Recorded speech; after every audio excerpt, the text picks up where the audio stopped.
Hi guys, today I want to talk about cueing from the cushion. There's no getting around it. Cueing from the cushion is just trickier than cueing normally. If the cue ball is in the middle of the table and you can cue comfortably, you deck down on the shot, there's nothing too much trouble with it. But if you put the cue ball on the cushion, things just get a little bit harder. The first thing, I can't see a huge amount of the ball, so I can't really do what I want to do with the ball. So there are a few keys, I think, to being able to cue off the cushion, make it as simple as possible for yourself.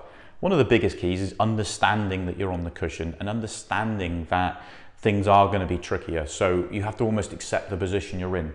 So let's move those ones out of the way. If I'm in the position here where I'm trying to pop this ball, I finished on the cushion. I know I can only get to the top of the ball. Therefore, I can't play a stun shot. I can't play a screw shot. So I have to accept that all I've really got is natural angles. So I can pop that in there and the cue ball can only go on its natural path. I can't do too much to manipulate it. And if I did try to, if I try to play with side, then I'm going to be imparting spin on the ball that could make the cue ball come offline, which you don't want to do. So I want to accept that all I can do is take that natural shot. So I have to almost, depending on if you come to the table and you're on the cushion, you have to pick a route accordingly based on the fact that you can only get to this area of the table. If you land yourself in this position, you have to then adjust and reroute yourself. So the first thing to do, absolutely accept the position you're in and accept there's not a lot you can do about it, and you have to recover from your next shot onwards. Now, we are on the cushion, so there's a couple other fundamentals we need to think about and adjust our cueing accordingly. One of the things is understanding the cue ball is slightly smaller than the object ball. When you see them next to each other, when the cue ball's on the cushion, I can see very little of the ball. I can see more of the object ball. So if the cue ball was the same size as the object ball, it'd be slightly easier to cue off the cushion, but it's not. The cue ball is smaller. And when you see the cue ball against the cushion, there's very little of the cue ball sitting up above the cushion. So we can only hit the very top of the ball. So once we understand that, we can adjust our technique because of it. One of the things I do to start with is you have to adjust where you put your hand. If the cue ball was on the table and I would normally put my hand in this position, that's the distance from the cue ball. Now, if it's on the cushion, I can't put my hand in that same distance away because my hand would be off the table. So we have to adjust where we put our hand. That's the first thing. And for me, and it is about having a nice, strong bridge hand, I try and get as far away from it as possible. So I try and get the tips of my fingers on there because I still feel it's nice and solid. I can still grip it in that way. If you feel you need a little bit more, then move your hand forward until you get to the point where you feel it's nice and solid. What you don't want to be is here. You don't want to be right on top of the ball because you've got no way of cueing. So try and get as far away from it as you possibly can, but keeping your bridge hand nice and solid. The more you practice it, the more you do it. Try and spread your fingers out, get that nice and solid base, even though you're off the cushion. So that's the first thing, get the cue hand as far away as possibly can, but keep it solid. But even if I get that as far away as I possibly can, I'm understanding I've still got less room there than normal. So I have to adjust the back end of the cue as well as the front end.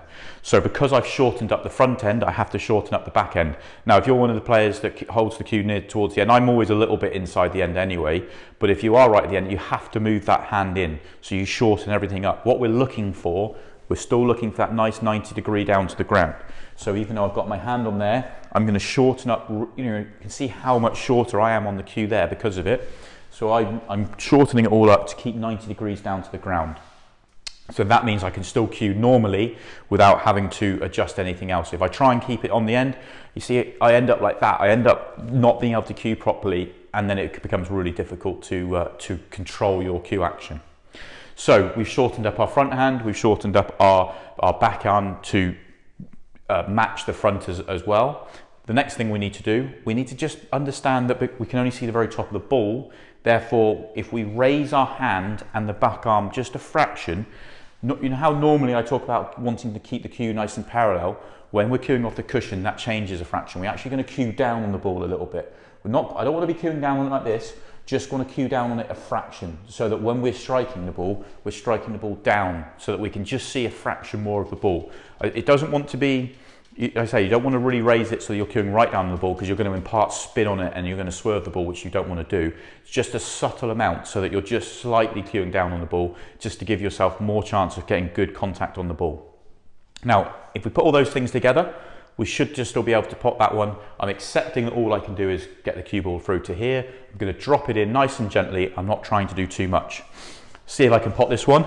So, hand nice and solid. about as far away as I can with keeping it solid. Back arm to match. See how I'm just raising my hand a fraction, and my back arm to match, so I'm just cueing down on the ball, and I'm just going to drop it through. Now I could have played that a little bit firmer, the cue ball would have tracked on that path, so I've accepted what I've got from there. So there's just 2 or 3 little key fundamental, I think, that will help you cue off the cushion.